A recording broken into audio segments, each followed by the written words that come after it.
이 디지털이라고 하는 것은 오늘날 가짜 뉴스와 거짓 선동으로 우리의 영혼과 우리의 민주주의를 위협하고 있습니다. 디지털에 관한 다양한 법적인 규범적인 논의를 하는 국제 기구가 필요하다는 말씀을 드린 것입니다.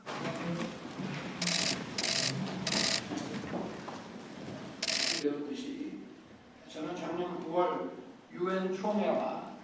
뉴욕을 비롯한 여러 국가에서 디지털 권리 장전을 준비하고 있습니다. 디지털 질서의 근본이 되는 디지털 윤리 규범에 대해 말씀드리고자 규제라는 것이 또 법이라는 것이 나쁜 거냐 좋은 거냐 이렇게 이리적으로 정의하기는 어렵다고 생각합니다. 예를 들면 우리가 스위스 치즈와 스위스의 이 햄을 시판을 할 때 식품 보건 당국에서 정한 기준을 충족하는지 검사하고 또 그 기준이 충족이 됐다고 하는 것을 상품에 표시를 함으로써 많은 사람들은 자기가 이 식품이 안전한지를 스스로 점검하는 이런 거래 비용을 들이지 않고 이런 식품들을 구입하고 먹을 수 있기 때문에 식품 산업이 훨씬 발전할 것이라고 저는 생각합니다. 그리고 아까 우리 길래 학생이 디지털은 이 칼과 같아서 없어서는 안 되는 유용한 것이지만 잘못 쓰게 되면은 치명적인 어떤 위해를 줄 수도 있다. 그래서 저는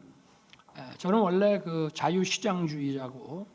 시장에 불필요한 규제가 가해지는 것을 철폐해야 된다고 주장을 합니다마는 우리가 시장을 공정하게 관리하고 거래 비용을 줄이기 위한 시스템도 역시 규제라고 볼 수 있기 때문에 그런 것은 우리 상업의 증진, 공업의 발달을 위해서도 반드시 필요한 것이라고 생각을 합니다. 제가 대항해 시대와 프랑스 혁명이라고 하는 것을 설명을 하면서 디지털에 관한 국제적인 어떤 보편적인 규범이 필요하다고 말씀드리는 것은 우리 지금 현재의 이런 상인들 간의 법제도 또 국제적인 어떤 통상 시스템, 거래 시스템 이런 것들이 우리가 봉건 어떤 영주가 지배하는 지역에서 벗어나서 더 넓은 지역으로 또 대항해를 통해 가지고 완전히 다른 세계와 거래를 시작하면서 이 어떤 보편적인 어떤 상업과 또 산업에 관련되는 서로의 약속과 예측 가능한 어떤 규율들이 필요하다고 생각을 함으로 해서 이런 근대 이런 사법과 법 제도가 만들어지고 그것이 프랑스 혁명으로 신분 타파를 통해서 완전히 그야말로 빠른 속도로 전격적으로 세계가 어떤 동일한 이런 가치와 규율 속에서 경제 번영을 이루어 왔습니다. 이 디지털이라고 하는 것은 저는 과학자가 아닙니다만은 저는 법을 공부한 사람으로서 디지털을 정의하라고 하면 빠른 정보와 데이터의 이동이라고 저는 설명하고 싶습니다. 그래서 디지털이라고 하는 것은 반도체와 그 다음에 통신과 그리고 이제 AI라는 것으로서 이것이 발전해가고 또 서로가 시너지를 갖게 되는 것인데 바로 이 연결성과 즉시성과 이런 거를 가지고 있기 때문에 디지털은 그 자체가 국제적입니다. 국가주의와는 결합할 수가 없는 국제주의, 자유주의와만 결합할 수 있는 그런 성격을 가지고 있기 때문에 이 디지털 문화와 산업을 더욱 번영하게 만들기 위해서라도 국제적인 어떤 예측 가능한 약속과 규율이 필요하고 그리고 이것의 남용을 방지하고 여기서 생길 수 있는 위험을 국제사회가 함께 규율할 수 있다면은 이것을 사용하는 사람들의 어떤 안전성에 대한 기대 때문에 이 디지털 문화와 산업이 더욱 발전할 수 있다 이런 말씀을 드리는 것이고요. 우리가 이제 자동차를 처음 1900년 초기에 이게 개발이 됐을 때 과거에 이제 그 마차를 타고 다니던 도시 생활에서 자동차가 나오면서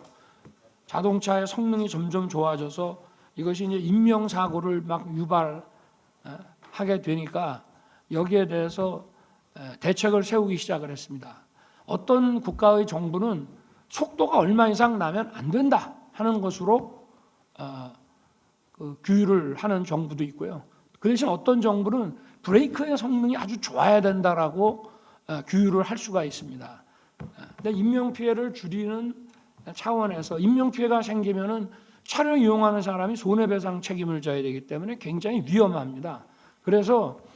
속도를 내지 말라고 하는 것은 자동차의 본질과 관련되는 부분이고 이거는 자유와 관계되는 부분이다마는 브레이크의 성능, 이 브레이크의 테크놀로지를 올려라라고 규정을 한다면은 그것은 오히려 산업 발전에 도움이 되고 또 아울러서 거기에 책임보험제도라고 하는 것이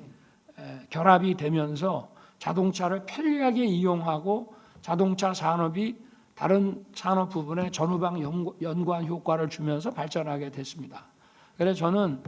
이 디지털이 가지고 있는 즉시성과 연결성이라고 하는 이 어떤 국제적 성격에 우리가 착안을 해서 이 디지털 문화와 산업을 더욱 풍성하게 만들기 위해서라도 이 디지털에서 생길 수 있는 어떤 위험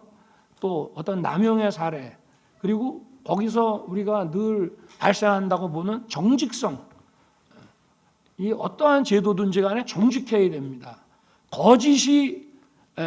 어떤 하나의 인센티브라고 되어서는 절대 안 됩니다. 이 디지털이라고 하는 것은 오늘날 가짜 뉴스와 거짓 선동으로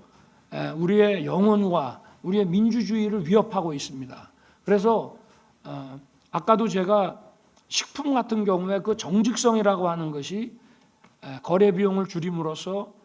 우리의 식품 산업을 훨씬 발전시키는 것과 마찬가지로 이 디지털 문화에 있어서도 그 정직성이라는 것이 좀 매우 중요하다고 생각을 하고 그 필요에 따라서 프랑스, 독일, 미국, 영국 이렇게 각각 규정할 수도 있는 것이지만 이것이 국제성을 가지고 있는 만큼 어떤 국제적 차원에서의 제도적인 논의 또 국제기구를 통한 논의 또 가급적이면은 어떤 이 디지털 디바이드라고 하는 것, 이 공공재라는 측면에서의 디지털에 접근할 수 있는 그런 범세계적인 공정한 기회를 부여해 주는 차원에서는 이것이 그 어떤 유엔에서의 그 남북 문제와 같은 차원에서 다루어져야 된다고 보고 있기 때문에 저는 오늘 이 디지털에 관한 다양한 이 법적인 그 규범적인 논의를 하는 국제 기구가 필요하다는 말씀을 드린 것입니다. 오늘 여러 번 만나 뵙고 이렇게 좋은 말씀 듣게 돼서 정말 감사드리고 저도 디지털 문화와 산업의 발전을 위해서 한 정부를 맡고 있는 사람으로서 최선을 다하고 아울러서 국제 협력과 우리 미래 세대의 기회 보장을 위해서 열심히 노력하겠습니다. 감사합니다.